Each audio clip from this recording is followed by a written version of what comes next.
y yo lo digo de manera recurrente, Honduras tocó fondo. La desinstitucionalización que existe en Honduras es tan grande que podríamos llegar a negar la existencia del Estado de Derecho. ¿Y esto por qué? Porque en primer lugar usted tiene que preguntarse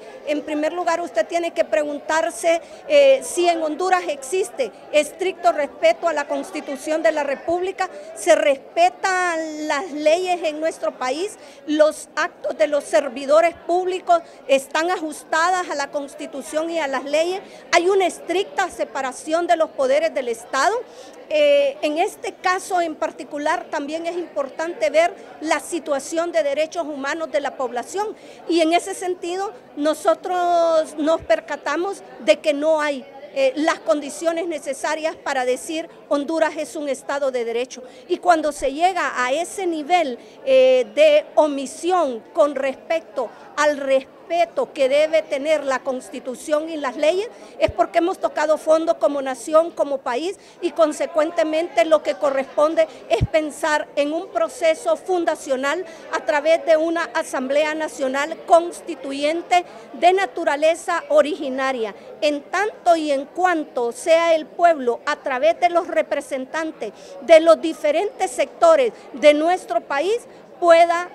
redactar un texto constitucional que sea la respuesta a los actuales problemas económicos, sociales y principalmente políticos que Honduras viene arrastrando de manera histórica. ¿Esto es el camino para recuperarnos y para que Honduras sea un verdadero Estado de Derecho, una Asamblea Nacional Constituyente originaria? No hay otra forma. Yo creo que pensar en la solución, aparte de una Asamblea Nacional Constituyente, es como quien en un odre viejo pone vino nuevo, parafraseando lo que dicen las Sagradas Escrituras, o como que usted parcha un vestido nuevo. Yo creo que en este caso en particular no se necesitan de parches a la Constitución, no se necesitan de reformas, no se necesitan de enmiendas. La Constitución de la República ya lleva como un centenar de reformas, incluyendo en ese proceso de revisión de la Constitución interpretaciones constitucionales que en estricto sentido han sido verdaderas reformas a la Constitución, además de que hay muchos fenómenos de mutación constitucional y por otro lado la Corte Suprema de Justicia en varias ocasiones ha emitido a través de la Sala de lo Constitucional sentencias en las que ha llegado a tocar artículos de naturaleza intangible o pétrea. Todo esto lo que nos hace ver es que no se podría en estricto sentido llevar a cabo un proceso de reforma que sea efectivo y congruente con las demandas y con los intereses de la sociedad, sino por la vía de una Asamblea Nacional Constituyente, pero obviamente no tiene que ser una asamblea a la medida de algún partido político en particular o de algún líder político en particular. Esta tiene que ser una Asamblea Nacional Constituyente a la medida del pueblo hondureño, de sus expectativas, de sus necesidades y sus demandas más apremiantes. Es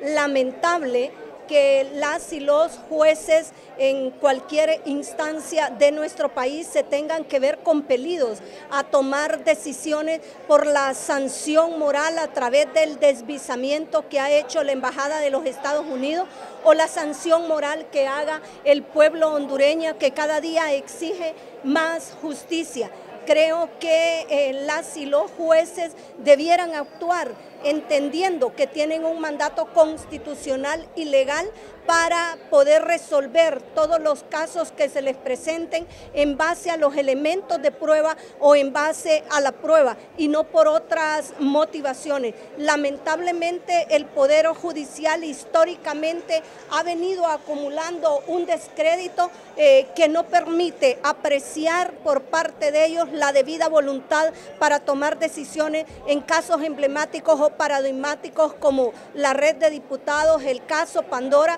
y los futuros casos en los que estaremos viendo más altas personalidades investigadas y judicializadas. Lo que hay que decir es que la desinstitucionalización Quien la ha provocado, quien la ha creado, es la clase política corrupta de este país, aunado al accionar o al no accionar de los malos servidores del Ministerio Público o del Poder Judicial. Unos porque no investigan los casos paradigmáticos y los otros porque al momento de tener que tomar una decisión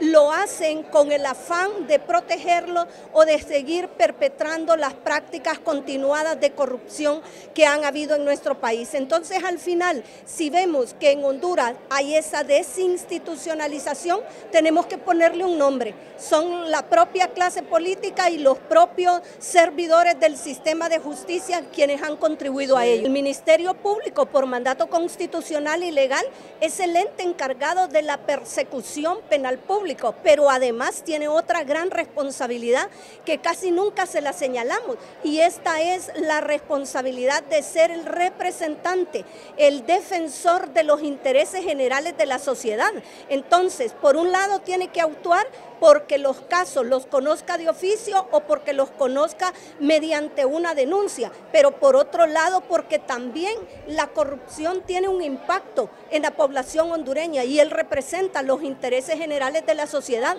Entonces está en una doble condición para poder actuar. Cuando el Ministerio Público no investiga como corresponde, cuando no judicializa los casos, cuando hace acepción de personas y dice, en este caso sí voy a investigar y voy a presentar un requerimiento criminal, pero por otros casos no lo hacen, está haciendo un trato discriminatorio que deja entrever una grave conculcación a lo que es el derecho de la tutela judicial efectiva, que incluye todos estos procesos desde la fase investigativa.